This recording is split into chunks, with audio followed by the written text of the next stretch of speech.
Well, good day subscribers and welcome in. Today I want to do a special video on how I would deploy $1 million into the stock market, okay? What stocks I would actually buy with that $1 million.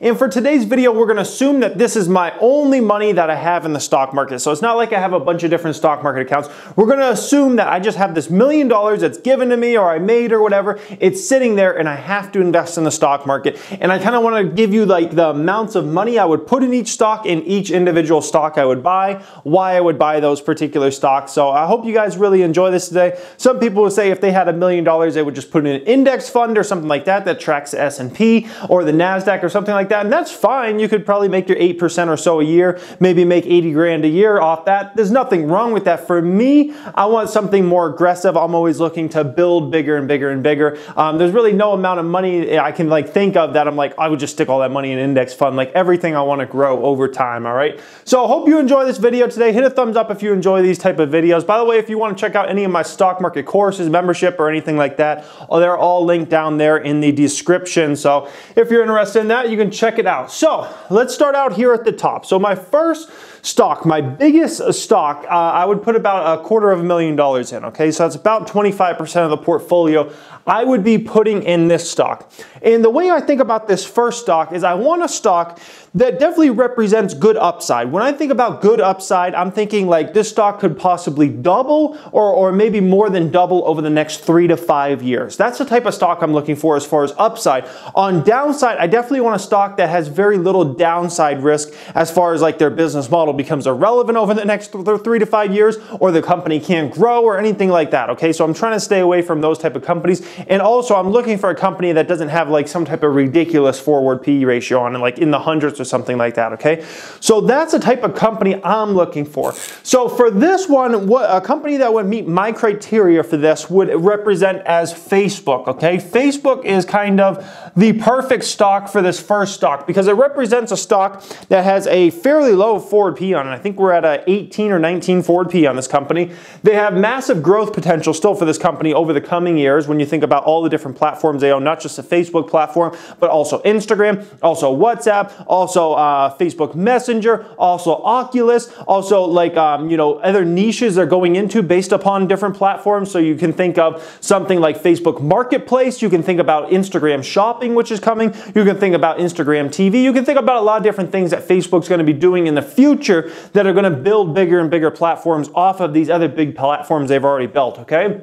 So when I look at Facebook, I see a massive growth potential there. I also see limited downside with this stock when I think about it over a 3 to 5 year span. And the reason being is right now we're in the eye of the storm for Facebook. Everything's just negative news around it. Everything's just bad and bad and bad, okay? So we have that eye of the storm situation going on right now. When I look out over the next few years, I think slowly but surely that will dissipate. I think there will always be things there. And the way I think about this business is it's unbelievably profitable. Advertisers have to be there and want to be there because it gives them the best bang for their buck. Ad rates should go up over time. It really just meets the criteria I'm looking for a number one stock over the next 3 to 5 years. So Facebook, for that reason, it would be the number one position here. Now, something you'll notice is between the number 1 and number 2 position, this represents around 40% of the portfolio.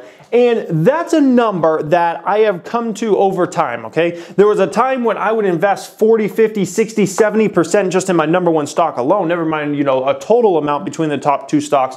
What I have found over time is the bigger amounts of money, the more you kind of want to diversify, all right? So I definitely want to still play, some of these stocks I believe in the most, big time, have big money in them, but not so much that if one of these stocks goes bad over the next few years and I screw up and I made a bad decision and nothing pans out the way I thought it was going to pan out, I don't want it to kill the entire portfolio. Whereas if you have 50, 60, 70% of your money just in one stock, if you were wrong about that one stock, which everybody is wrong, definitely over the course of time, everybody's going to be wrong. Whenever that time comes and you're wrong, you got 50, 60, 70% of your money in that one stock, your whole portfolio is decimated. So that's how I kind of get to these numbers as far as the big dogs. Now, the second stock, this is a stock I would put about 150,000 in. And the way I think about this stock, I'm looking for a lot of the same characteristics as that first stock, okay? But with the second stock, I want something that is even safer than that first stock, or at least I feel is even safer as far as their business model over the next 3 to 5 years.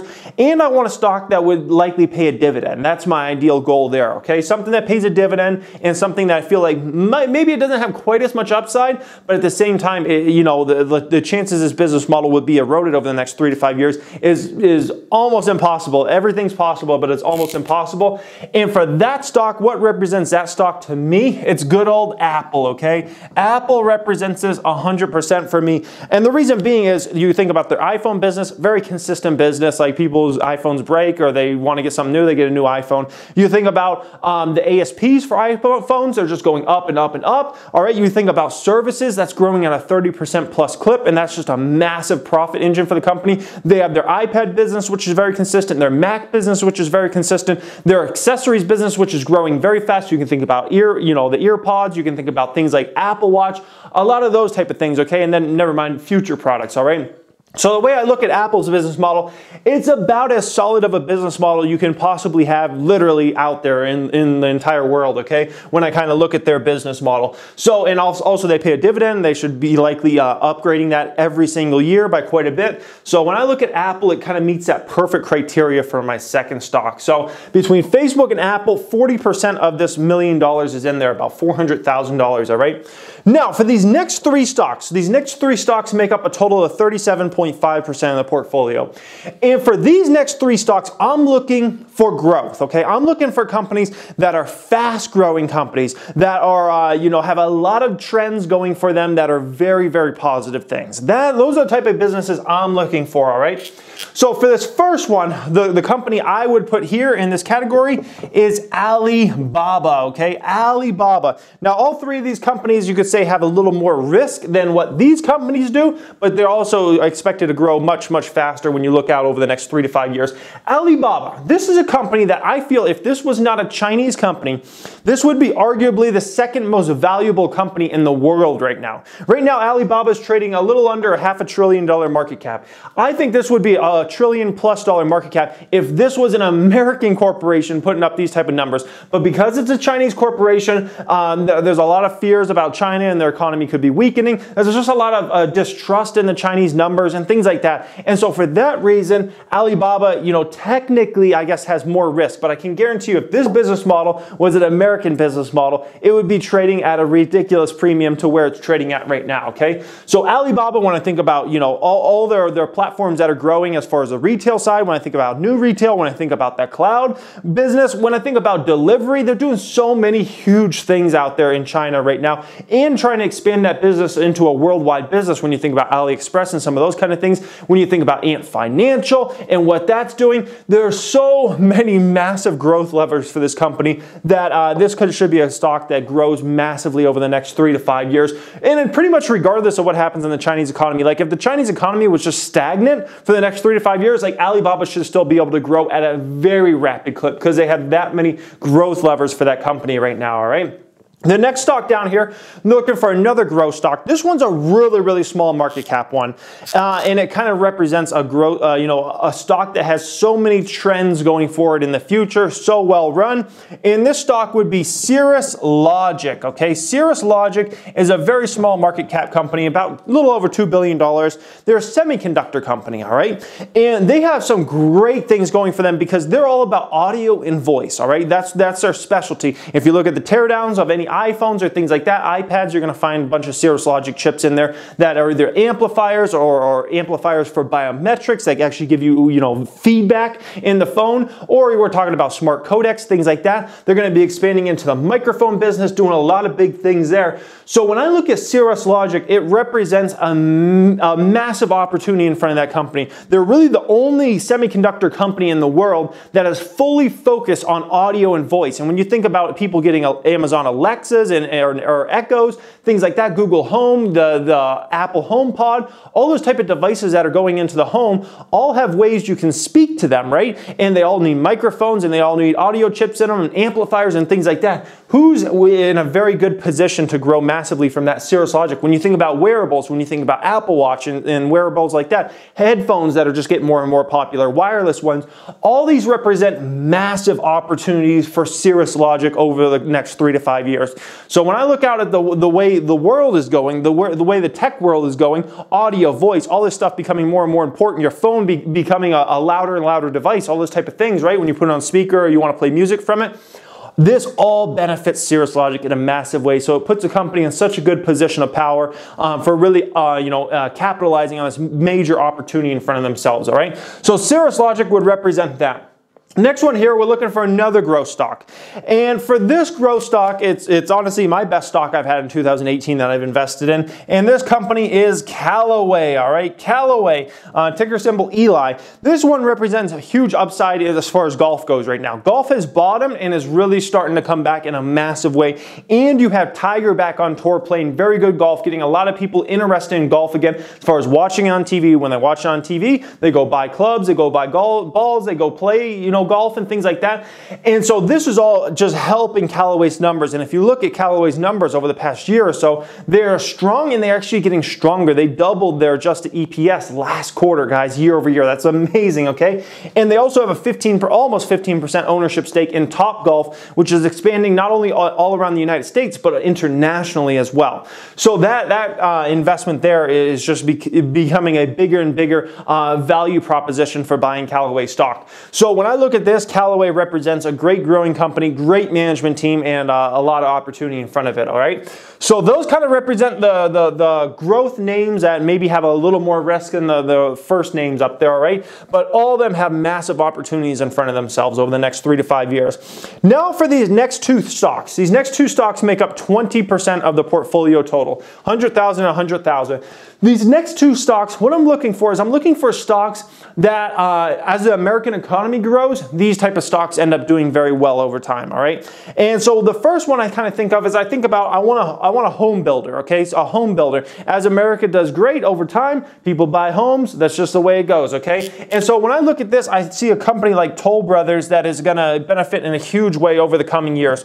Toll Brothers is the highest end home name out there. They're the highest end home name, and they're just a great run company. They're just so well run. They understand to have the best locations for their new homes going in. They understand the school system. They understand the design and the layout, the most modern layouts you could possibly imagine and whatnot. And they get a big premium for their homes, and they compete at the high end. So they're not worried about competing against all the other guys that are competing at the $200,000 or $300,000 price levels. These guys are worried about the $800,000, $900,000, million-plus homes. That's Toll Brothers' bread and butter there. So when I think about, betting on the U.S. economy over the coming years, I think about betting on Toll Brothers. Next one up here, another stock. Well, if America is going to do very well over time, right? A company that could be in a very good position to benefit from this would be U.S. Steel, all right? Now, U.S. Steel used to be a company that was, I could almost say at a massive disadvantage because the Chinese would make the steel, they would dump it, in different countries, they would send it over to the United States, you'd be able to get steel for very cheap, and pretty much the entire American steel economy had been devastated over the past, let's say, 3 or 4 years, all right? If you look at what the steel makers were doing, a lot of them were shutting down their factories. It just wasn't possible for them to really make money in the steel industry. However, this year, 2018, we've had massive tariffs come on to the Chinese steel industry and a lot of the other countries, all right?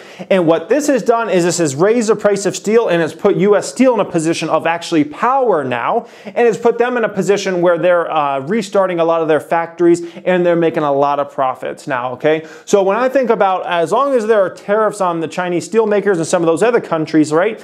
I think as long as those tariffs are there, a company like U.S. Steel is going to benefit in a massive way. And we have seen that from U.S. Steel's numbers this year. They've just been up massively the entire year. And as long as those tariffs stay on, this is a company that should do very, very well into the future. Now, if those tariffs ever got taken off, it's probably a stock I'm not that interested in. But as long as those tariffs are on, if you're a manufacturer of any type of products out there and you're looking for steel, you're gonna probably go to U.S. Steel at the end of the day, all right? So that's going to represent 20% of my portfolio. We'll call it the as America goes, goes, these companies go. Toll Brothers and US Steel, all right? Now for this last stock, we have $25,000 for this last stock. It's 2.5% of the total portfolio.